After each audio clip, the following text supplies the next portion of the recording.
Hello friends, मैं सूर्य प्रकाश स्वागत करता हूं आपका आज की वीडियो में। और आज की वीडियो का टॉपिक है सेरिब्रम। तो सेरिब्रम होता क्या है, हम कह सकते हैं अगर शरीर हमारा एक तरह से पूरे कंट्रोल करता है तो वो सेरिब्रम है। ठीक है, तो पूरी बॉडी को कंट्रोल करने का काम कौन करता है? सेरिब्रम करता है। तो हम कह सकते हैं कि सेरिब्रम जो है वो हमारे शरीर का क्या है? कंट्रोल सेंटर है। ठीक है, क्या है? Control centre. इसको हम कह सकते हैं कि जो सेरिब्रम है वो हमारी बॉडी का कंट्रोल सेंटर है। सेरिब्रम ही हमारे शरीर में होने वाली सभी चीजों का डिसीजन लेता है। ठीक है, क्या करता है? डिसीजन लगता है। और सेरिब्रम ही मेमोराइज करता है चीजों को, जो पुरानी यादें हैं उनको स्टोर करता है। ठीक है, थिंकिंग करता है, प्लानिंग करता है। तो सारा का सारा जो काम करता है वो सेरिब्रम है। और सेरिब्रम जो होता है हमारे शरीर का, हमारे ब्रेन का सबसे बड़ा और कॉम्प्लेक्स स्ट्रक्चर होता है सेरिब्रम। ठीक है, तो अब थोड़ा सा इसकी स्ट्रक्चर के बारे में देखें। तो पहले तो हमने देखा कि सेरिब्रम जो है हमारा जो ब्रेन का और पूरे शरीर का क्या है? कंट्रोल सेंटर है। होता क्या है सेरिब्रम? अगर हम देखेंगे ये क्या है? ब्रेन है पूरा। ठीक है, ब्रेन के कौन कौन से पार्ट हैं? ये फोर ब्रेन है। ठीक है, मिड ब्रेन और हाइंड ब्रेन। तो हम देख रहे हैं आज फोर ब्रेन के बारे में, जिसको हम बोलते हैं अग्र मस्तिष्क। ठीक है, ये सेरिबेलम है, पोन्स है, मेडुला है। तो इन चीजों को हटा दें तो इसके ऊपर का जो एरिया है ये पूरा क्या कहलाता है? सेरिब्रम कहलाता है। ठीक है, इस सेरिब्रम में कुछ चीजें हम देखते हैं। जैसे ये हमारा सेरिब्रम जो होता है डेवलप होता है किस चीज से? टीलेंसेफेलॉन से। किस चीज से? एम्ब्रियोनिक डेवलपमेंट के टाइम पे ये टीलेंसेफेलॉन से इसका जो होता है वो डेवलपमेंट होता है, टीलेंसेफेलॉन से।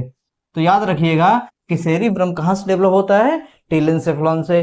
सेरिब्रम का जो सुपरफिशियल पार्ट है, ये जो सुपरफिशियल एरिया है, ये जो सुपरफिशियल एरिया है ये देख रहे हैं आप, ये कहलाता है सेरिब्रल कॉर्टेक्स। क्या कहलाता है? Cerebral cortex. यहां से लेकर के यहां तक इसको क्या बोलेंगे? Cerebral cortex. तो हम कह सकते हैं कि जो सुपरफिशियल एरिया है सेरिब्रम का तो वो कहलाता है सेरिब्रल कॉर्टेक्स। ठीक है, क्या कहलाएगा? Cerebral cortex. सेरिब्रल कॉर्टेक्स जो होता है तो ये होता है 2 to 4 mm। कितना होता है? 2 to 4 mm। तो इसकी थिकनेस कितनी हो गई? 2 से 4 mm की इसकी थिकनेस होती है। इसी 2 से 4 mm की थिकनेस में जो न्यूरॉन्स होते हैं उनकी न्यूरोनल बॉडी प्रेजेंट होती हैं। इसलिए ये जो एरिया होता है ये किस चीज का बना होता है? ग्रे मैटर का। ठीक है, किस चीज का बना होगा? ग्रे मैटर का ये एरिया होता है। अब ग्रे मैटर क्या होता है? जहां पर न्यूरोनल सेल बॉडी प्रेजेंट होती हैं। कितनी होती हैं? बिलियंस में होती हैं। ठीक है, billions of the neuron are present in this cerebral cortex area. ठीक है, जो सेरिब्रल कॉर्टेक्स एरिया जो होता है ये फोल्डेड होता है। फोल्डेड होने का रीजन ये है, जब एम्ब्रियोनिक डेवलपमेंट हो रहा होता है, ब्रेन का डेवलपमेंट हो रहा होता है, तो जो सेरिब्रल कॉर्टेक्स का जो एरिया है ये बहुत तेजी से डेवलप करता है। जब बहुत तेजी से डेवलप करता है तो फैलने की जगह नहीं होती है, तो इसमें फोल्डिंग्स बन जाती हैं। अब इन फोल्डिंग्स के बनने का रीजन ये है कि यहाँ पर हमको सरफेस एरिया ज्यादा मिल गया। ज्यादा से ज्यादा सरफेस एरिया होने की वजह से यहाँ पर क्या है? न्यूरॉन्स ज्यादा से ज्यादा आ सकते हैं। अब इसको समझने के लिए कैसे सरफेस एरिया बढ़ता है, अगर हम पीस ऑफ पेपर लें, एक छोटा सा कागज का टुकड़ा लें, आपके सामने ये देख रहे हैं। ठीक है, तो आप इसको देखेंगे कितने छोटे से एरिया में आ गया, लेकिन हम इसको अगर ओपन कर दें तो ये बड़ा हो जाता है। ठीक है, तो इसी तरह से छोटे एरिया में इसको देखें तो फोल्ड करके काफी लंबा एरिया कवर करता है और न्यूरॉन्स ज्यादा से ज्यादा आ सकते हैं। ठीक है, तो इन फोल्डिंग्स को हम दो नाम होते हैं। जो सुपरफिशियल, मान लीजिए कि ये क्या है? ये ब्रेन की सरफेस है। ये क्या है? ब्रेन की सरफेस है। तो कुछ इस तरह से फोल्डिंग्स होती हैं इसमें। ठीक है, ये फोल्डिंग्स होती हैं। तो जो ये उभार वाला हिस्सा है इसको बोलते हैं गायरी। ठीक है, इसको बोलते हैं गायरी।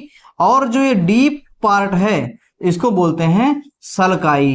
ठीक है, सल्काई या सल्कस। लेकिन यही जो सल्कस होते हैं और गहराई में चले जाएं और डीप हो जाएं और डीप हो जाएं तो ये क्या कहलाते हैं? फिशर कहलाते हैं। क्या कहलाते हैं? फिशर।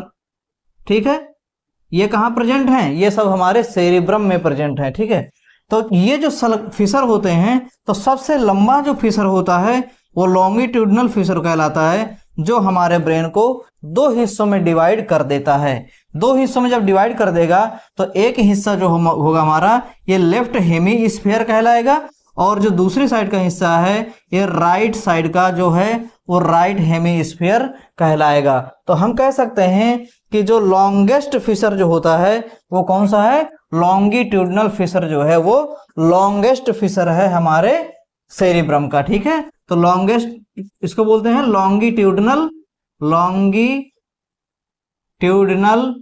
फिशर। ठीक है, तो तीन चीजें हैं, एक तो गायरी है, फिशर है, और क्या है, एक तो गायरी हो गया, गायरी का है जो उठा हुआ भाग है, और एक हो गया सलकाई या सल्कस। ठीक, तो तीन चीजें हैं, गायरी, सलकाई और फिशर।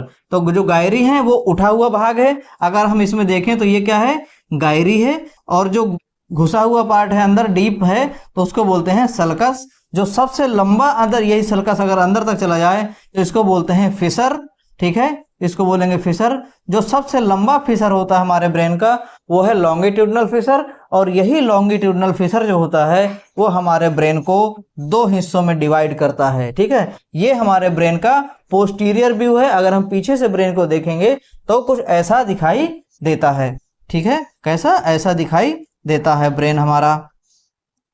अब हम बात करेंगे, अब ये क्या हो गया, दो हिस्सों में डिवाइड हो गया, लेकिन जो ये ब्रेन का जो ऊपर सुपरफिशियल पार्ट है ये तो हो गया कॉर्टेक्स, ये हो गया कॉर्टेक्स, और ये किस चीज का बना हुआ है, ग्रे मैटर का। लेकिन जो अंदर का जो स्ट्रक्चर है ये बना होता है व्हाइट मैटर का। और आप जानते हैं कि जो व्हाइट मैटर होता है वो हमारे जो न्यूरॉन्स होती हैं उनकी सेल बॉडी कहाँ है, कॉर्टेक्स में। तो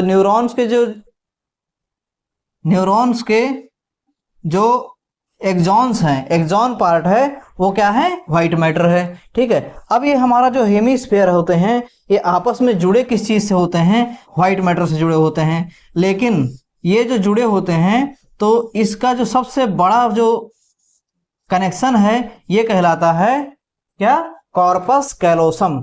जो स्ट्रक्चर इन दोनों हेमीस्फीयर को जोड़ती है वो कहलाती है कॉर्पस कैलोसम। तो व्हाइट मैटर का ही ये बना हुआ होता है।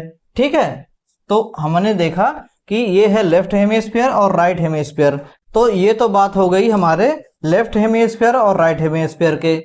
ये एक बड़ा एक फनी थिंग है कि हमारा जो लेफ्ट हेमीस्फीयर होता है वो कंट्रोल करता है हमारे राइट साइड की बॉडी को, जो राइट हेमीस्फीयर होता है वो कंट्रोल करता है हमारे लेफ्ट साइड की बॉडी को। तो अगर मैं कहूं कि अगर मेरे लेफ्ट सेरिब्रम में किसी प्रकार का स्ट्रोक या फिर चोट लगती है या ब्लड क्लॉट करता है तो जो अफेक्टेड एरिया जो होगा वो मेरे बॉडी का राइट साइड का होगा, यानी कि मेरा हाथ या तो पैरालाइज हो सकता है या फिर पैर पैरालाइज हो सकता है।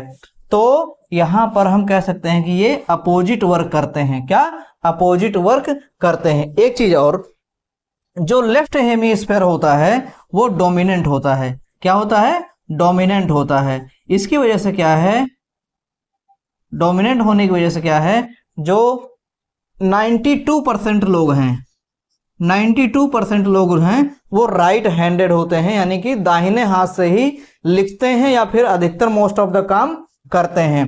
लेकिन राइट साइड का जो हेमिस्फीयर होता है वो डोमिनेंट नहीं होता है। इसकी वजह से जो 8% लोग बचते हैं वो लेफ्ट हैंडेड होते हैं या फिर बाएं हाथ से लिखते हैं।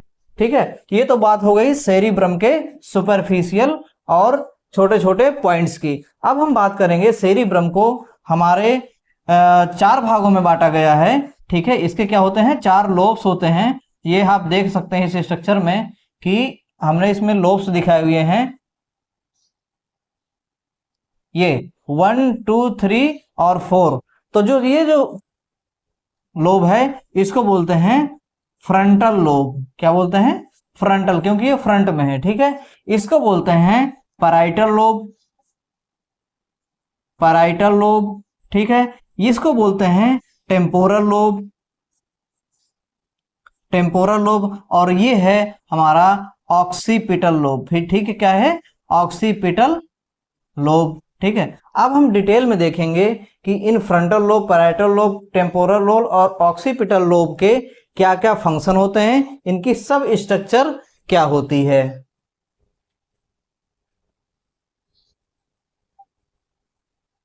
अब हम देखेंगे सेरिब्रम के क्या क्या लोब्स होते हैं। ठीक है, सेरिब्रम के मेजर जो लोब्स होते हैं वो 4 होते हैं, लेकिन इन दोनों लोब्स के बीच में भी एक लोब होता है, लेकिन हम यहाँ पर 4 लोब्स पढ़ेंगे। ठीक है, तो जो सबसे पहला लोब पढ़ेंगे जो फ्रंट में है, सेरिब्रम के फ्रंट में है, तो इसको बोलते हैं क्या, फ्रंटल लोब। आप यहां से देख पा रहे हैं ये इतना जो एरिया है ब्लू कलर से, इसको बोलते हैं फ्रंटल लोब।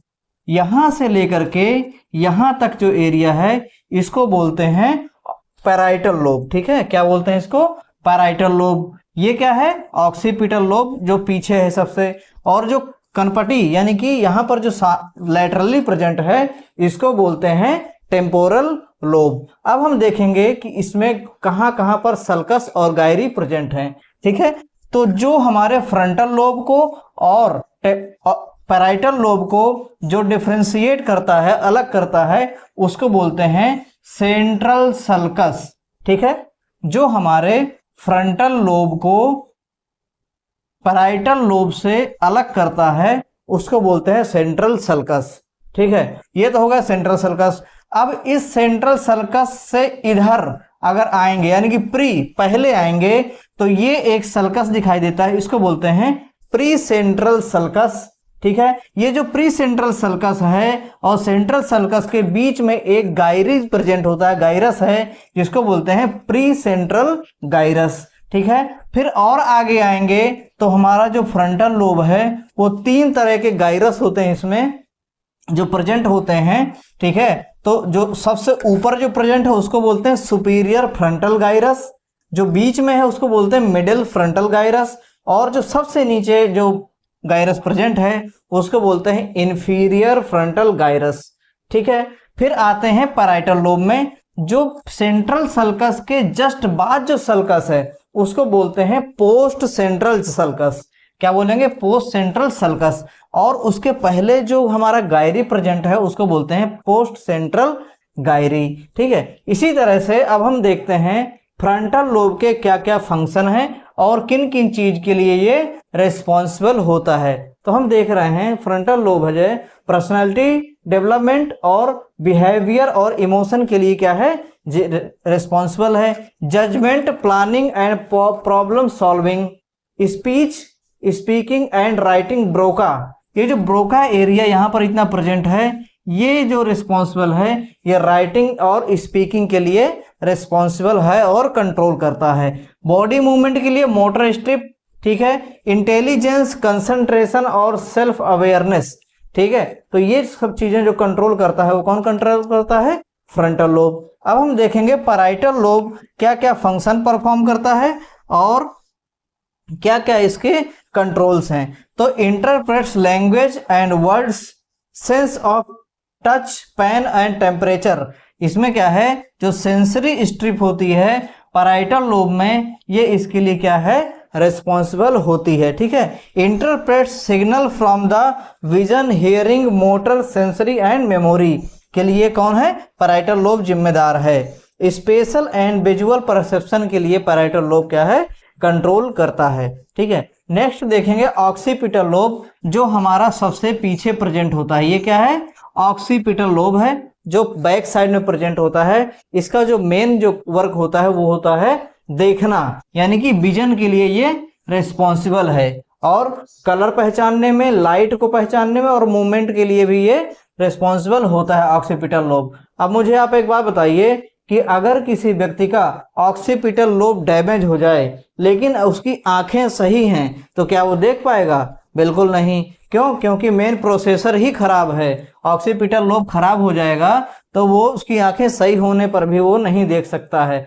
फिर हम देखते हैं टेम्पोरल लोब, यानी कि कनपटी वाला एरिया है जो, तो उसके क्या क्या फंक्शन होते हैं, क्या क्या वो कंट्रोल करता है। तो उसके जो कंट्रोल करने का काम है वो है अंडरस्टैंडिंग लैंग्वेज, मेमोरी, हियरिंग यानी सुनने के लिए, सीक्वेंसिंग एंड ऑर्गेनाइजेशन जो अरेंजमेंट होता है उसको कंट्रोल करता है कौन, टेम्पोरल लोब। तो आज के चैप्टर में हमने देखा सेरिब्रम, उसकी structure, different lobes, sulcus, gyrus और लॉन्गिट्यूडनल फिशर, और उनके अलग अलग लोब्स के क्या क्या फंक्शन हैं। तो आज का वीडियो आपको कैसा लगा कमेंट बॉक्स में जरूर बताएं। Thank you.